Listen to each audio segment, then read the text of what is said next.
Hi guys, welcome back to another video. In today's video, I'm going to go into a little bit more about why I quit teaching and what I'm doing now. And I think this may be the final video on this topic, but we'll see if you guys have questions. Leave them in the comments below and I can answer them for you. But first, I want to tell you about the sponsor of today's video, which is my coaching programs. If you're interested in learning how to get fit and get healthy and do so the right way without extremes, you can go ahead and visit fitinflourishing.com. So fit, the letter N, flourishing.com. You can also find me on Instagram at _coach.joe and on Facebook as Fit and Flourishing. So let's get into this video. Last week, I told you that I quit my teaching career in the middle of the year and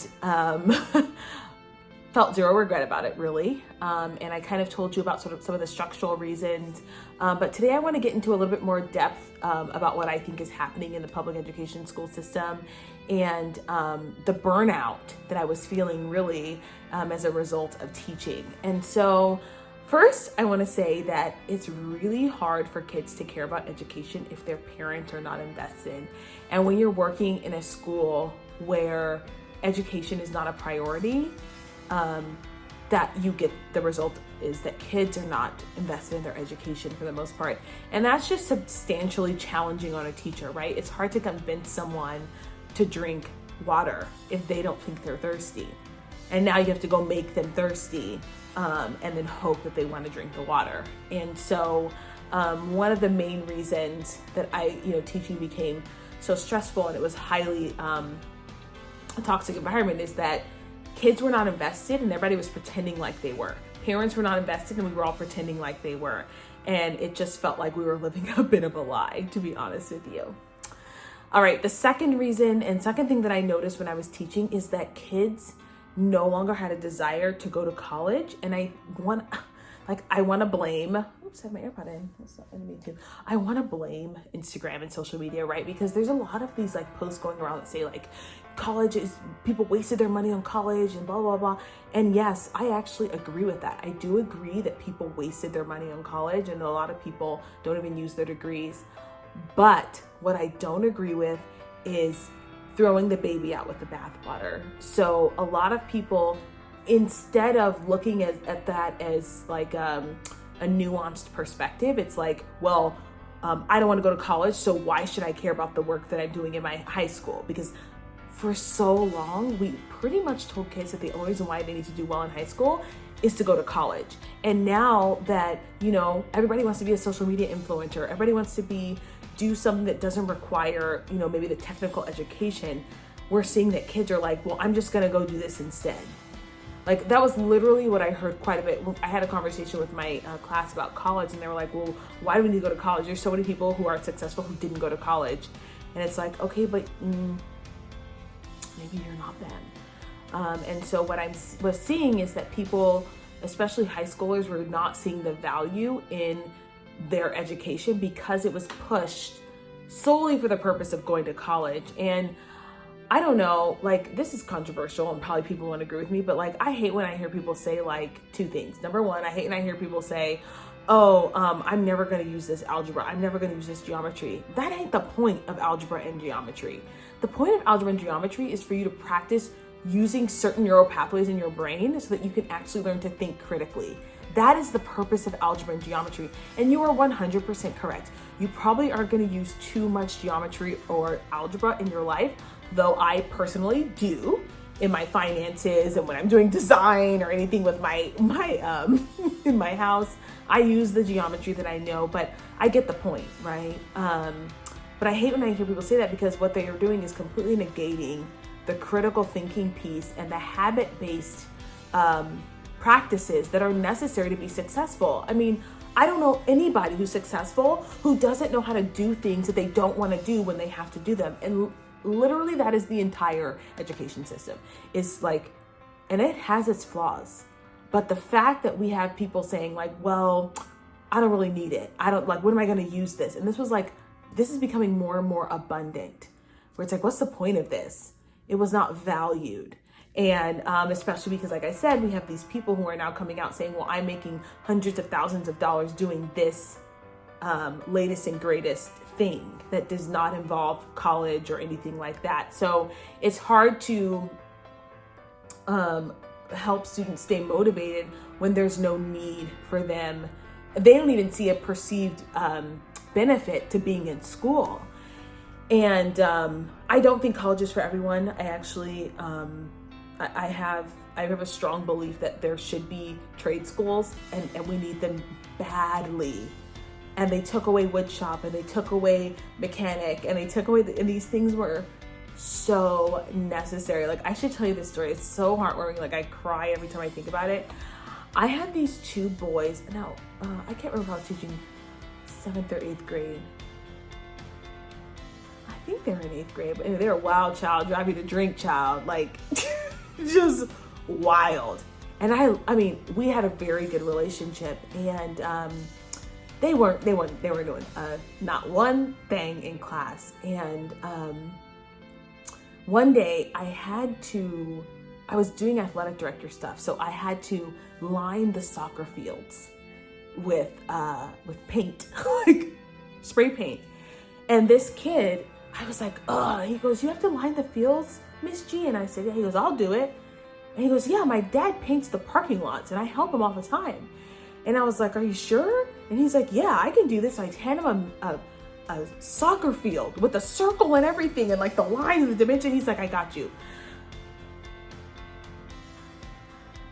Painted the entire soccer field. Perfectly. Perfect circle and everything. And I was like, you don't belong in school right now. Like, you need to be at a place where you can learn a skill that's going to teach you for the rest of your life. Same kid and his friend, wild child, drive you to drink child, same ones. I was like, they're like, what are you doing this weekend, Miss G? And I said, well, I bought these side tables, and I've got to get them, I got to put them together. And they're like, are they in your car? And I was like, yeah. And they're like, we'll put them together for you. I kid you not. They like went to my car, screwdriver. Like, it was one of those things that had like the little like, they're not like real wrenches or whatever, but they like put together my side tables. Like, that's what they wanted to do. Now, I need you to read a book. Not happening. I need you to take a test. Not happening. No. I need you to do homework. But I will absolutely put together this furniture for you, 100%. And to me, I'm like, okay, this is where we're getting it wrong. Because these kids, they would probably be amazing in woodshop. They would be amazing in a class where they could use their hands. That's their forte.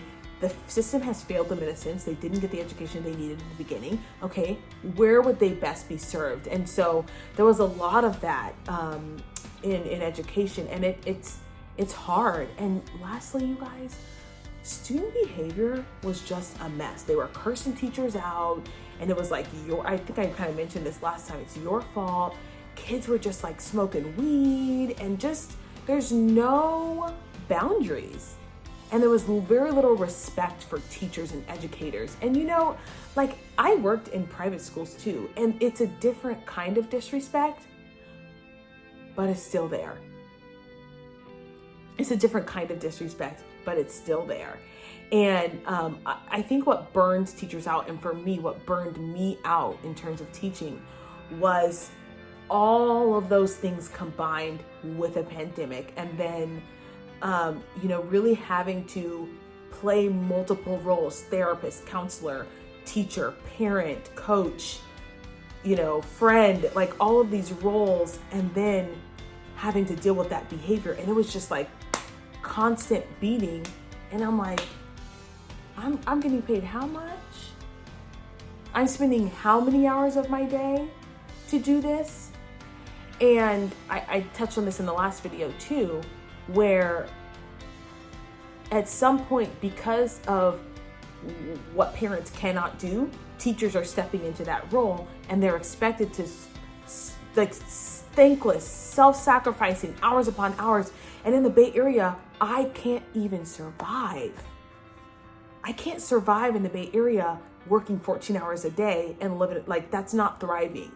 And it's like you signed up for that in a sense, sure. But it was very different when I first started teaching. It was very different. Even the parents were wild. It was just different. There was still respect a little bit for teachers. It was still, the behavior wasn't quite as bad, but it's gotten real bad. So anywho, what am I doing now? I have a client in just a minute, so I'll tell you guys, what am I doing now? I am doing, well, I guess the question is like, how are you making money? Okay, I'll just tell you all the things that I have going on and how you can help. So first of all, I am a speed and agility coach for soccer, basketball, softball. I have a cricket athlete, field hockey, lacrosse. So if you know someone who is looking for speed and agility training for their team or their individual athlete, you can visit otpcoach.net or just give them my phone number if you have it. That's my first money maker. The second thing is I am a private track and field coach as well. So I coach hurdlers and sprinters, in their off seasons. So I do that. Same thing, otpcoach.net, or just give them my information. Number 3, I am a personal trainer and nutrition and health and fitness coach. So I have online clients. I have a couple people I'm seeing in person, but I have online clients. So I give you nutrition plans, gym plans, or at-home workout plans, stretching, check-ins. You also get mindset work, which is mandatory for me, food mindset work and things like that. And we check in every week and we help you reach your fitness goals based on your lifestyle. You can visit fitinflourishing.com, which is the name of this channel. That's my third moneymaker. My fourth moneymaker is Teachers Pay Teachers. I have been teaching, this was year 12. So I had curriculum that I created, not necessarily stuff that other people created. It's all my stuff that I've adapted from when I taught 4th grade all the way up to high school health. I have that stuff uploaded on Teachers Pay Teachers that generates little income every week. I have my stress and emotional eating course, or also known as my food mindset course. That is how I generate income monthly as well. So if you know someone who would benefit from that course, you can always point them in that direction. So yeah, that's what I'm doing now, and I love it. I have more time to like I get to go to prayer meetings in the morning with my church, which I love. I have more time to rest and to take care of myself. Like I'm enjoying my hobbies again. I have more time to spend with my friends and family. And even though entrepreneurship is hard, it's different. And there's nothing like waking up and knowing that you don't have to go into a classroom. Now, with that being said, I may pick up some sub jobs here and there, just because I can, but that's what I'm doing right now instead of teaching. So anyway, if you want to support me, tell people about my services, and like, comment, share, subscribe to this video. All right, you guys, see you in the next one. Bye.